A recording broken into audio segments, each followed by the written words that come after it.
selamat datang di podcast saat ini yang akan membahas tentang perekonomian di masa pandemi. Saya izin memperkenalkan diri, nama saya Lia Angelita dan rekan saya Novia Rahmawati sebagai host. dan saya di sini akan mempersilahkan bintang tamu saya untuk memperkenalkan diri berawal dari Mas ini. Ya, perkenalkan, nama saya Fren Gilang Anugrah. Sini saya sebagai narasumber. Perkenalkan, di sini saya Muhammad Galang Prasetyo sebagai narasumber.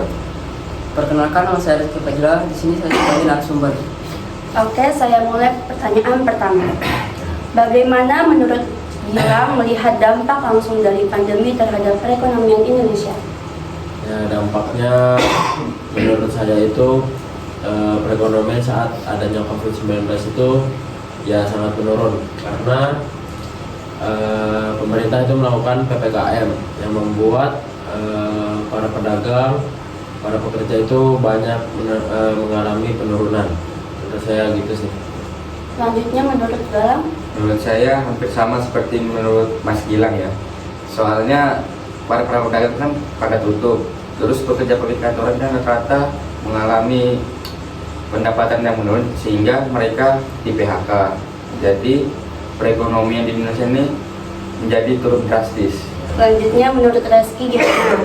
Menurut saya dampak perekonomian pandemi Indonesia ini adalah dampaknya sangat signifikan, terutama pada sektor-sektor yang mengandalkan mobilitas dan interaksi langsung seperti pariwisata, perhotelan dan transportasi, dan juga barang-barangnya sangat menaik. Selanjutnya, Gus. Memang benar jawaban kalian semua, banyak bisnis yang kesulitan untuk bertahan. Menurut Anda, apa kebijakan pemerintah yang paling efektif dalam meredam dampak ekonomi dari masa pandemi? Ya, menurut saya pemerintah itu harus selalu menyediakan lapangan pekerjaan kepada masyarakat, karena dengan adanya menyediakan lapangan pekerjaan bagi masyarakat itu perekonomiannya masih bisa terbantu lah. Menurut saya sih gitu. Sudah. Menurut Mas Galangnya sendiri? Menurut saya sih untuk masalah seperti ini banyakin bansos lah, bagi-bagi untuk rakyat, karena kan rakyat sendiri juga tidak bisa bekerja kan. Jadi selama COVID ini tolong bansosnya tidak untuk dikorupsi aja seperti itu. Bagus. Menurut Bagus. Rizky? Kalau menurut saya, subsidi listrik dan kartu pelajar telah membantu meringankan beban masyarakat yang terdampak. Selain itu, relaksasi kredit dan insentif pajak bagi UMKM juga membantu menjaga kelangsungan bisnis di tengah situasi yang sulit. Dan itu aja. Pertanyaan ketiga ya. Menurut Galang, bagaimana dengan kebijakan pembatasan sosial berskala besar atau PSBB dan pemberlakuan pembatasan kegiatan masyarakat atau PPKM? Apakah kebijakan ini lebih banyak memberikan dampak positif atau negatif terhadap ekonomi? Ya, sebenarnya sih kalau dampak positifnya pasti ada. Soalnya kan COVID ini kan lagi menyebar luas. Untuk menghambat penyebarannya, kita bisa berdiam diri di rumah. Nah, untuk dampak negatifnya, kita tidak bisa bekerja. Jadi kita hanya bisa mengandalkan sebuah BLT, bantuan dari pemerintah untuk bertahan hidup. Nah, cukup itu aja sih. Bagaimana menurut Gilang? Ya, menurut saya itu ada dua ya, dampak positif, ada juga dampak negatifnya. Kalau dampak positifnya itu dari adanya PPKM ini masyarakat kan jadi meminimalisir terkenanya COVID-19 karena banyaknya berdiam diri di rumah. Kalau dampak negatifnya itu menurut saya penjalanan PPKM ini itu ke ekonomi sih, karena ya para pedagang, para pekerja kan jadi sulit keluar rumah, jadi pendapatannya berkurang. Itu aja. Menurut Rizky? Menurut saya dampak negatifnya itu kebijakan yang perlu untuk menekan penyebaran virus, tetapi di sisi lain dampaknya terhadap ekonomi cukup besar. Banyak bisnis yang mengalami penurunan pendapatan drastis akibat perbatasan aktivitas. Udah itu aja. Menyambung soal vaksinasi, apakah program vaksinasi massal yang dilakukan pemerintah memiliki dampak langsung terhadap pemulihan ekonomi menurut Mas Reski? Menurut saya ekonomi di pandemi di Indonesia ini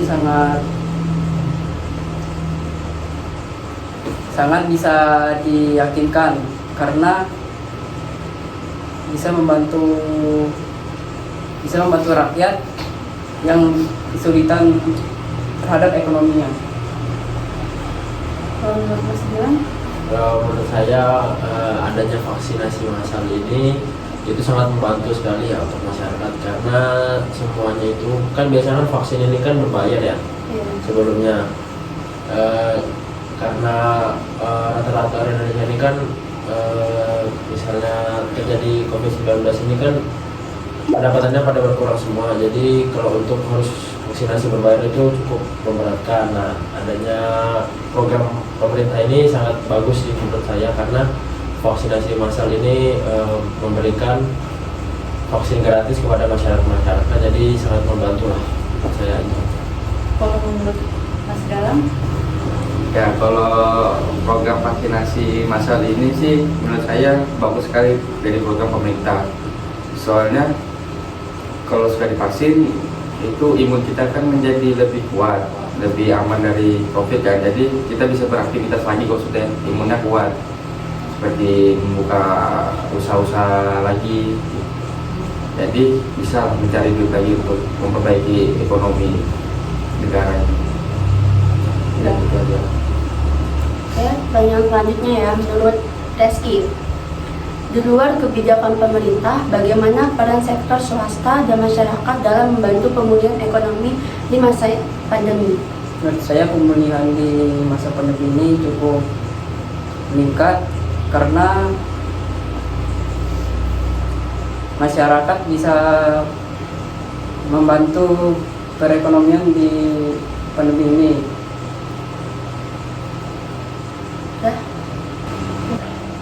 Menurut Galang bagaimana? Menurut saya di sektor swasta ini ya cukup membantu lah perekonomiannya. Soalnya kan di saat pemerintah tidak bisa melakukan bantuan secara maksimal, kan ada sektor swasta yang bisa membantu dalam pekerjaan. Jadi membantu perekonomian juga ya. Bisa seperti itu. Oh ya, ngomong-ngomong kan di sini kalian masih para pelajar semua. Dampak menurut kalian, dampak pembelajaran di saat masa pandemi lalu itu bagaimana menurut kamu sendiri? Oh, sambil minum nggak apa-apa ini? Nggak apa-apa, minum. Minum dulu. Ya. Minum. Minum udah haus kok. Maksudnya nggak minum? Enggak. Oh enggak.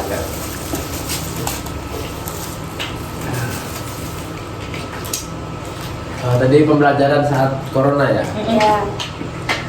Nah, kalau saya sih pembelajaran itu sangat sulit sih. Kalau saya sendiri sangat sulit. Karena apa? Karena daring. Ya, karena daring. Karena kalau daring itu pembelajaran itu susah masuk ke dalam otak. Kalau menurut saya ya, karena kan biasanya kita kan belajar kan secara face to face atau tatap muka. Nah, kalau pas COVID itu kan kita kan kayak bisa zoom sih bisa tatap muka, tapi kan kurang.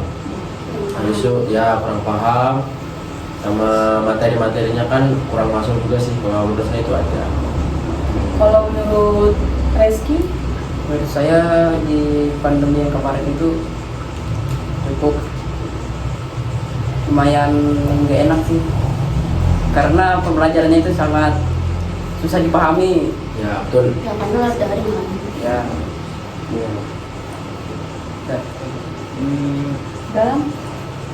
Kalau saya ya, pembelajaran waktu PSBB itu sangat tidak efisien untuk melakukan pembelajaran saat daring, karena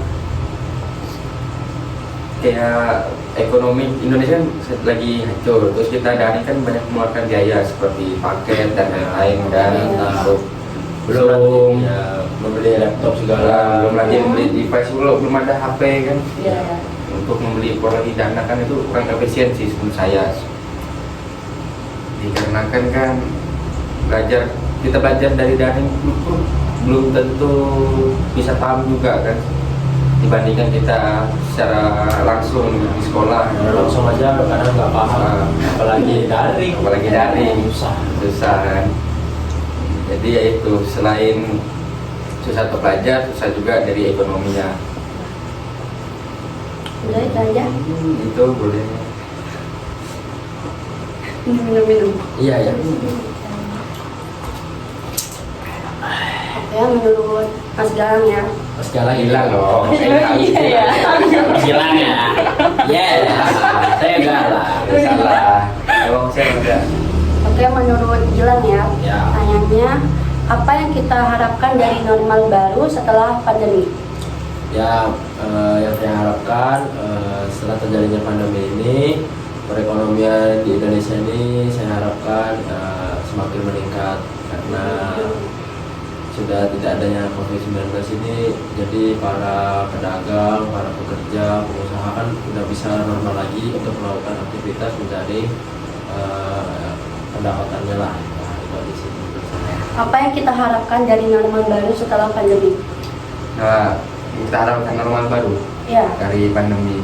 Yang kita harapkan sih semoga perekonomian bisa berjalan normal lagi seperti dulu ya. Iya. Soalnya kan seperti dulu.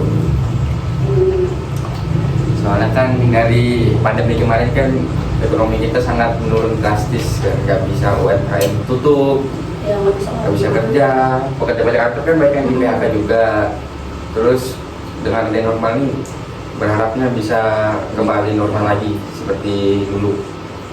Kalau bisa sih meningkat. Nice. Betul. Oke, dari itu aja. Menurut Reski bagaimana?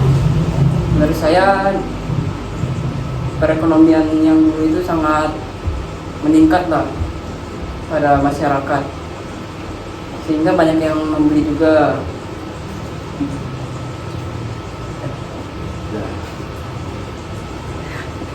Balik lagi ke kalian yang masih pelajar, Ya. otomatis kalian masih remaja kan. Ya. Nah, remaja saat ini kan nongkrong tuh di mana-mana. Ya. Jadi di masa pandemi kemarin, kalian tuh itu tetap keluar nongkrong atau sendiri aja gitu di dalam rumah?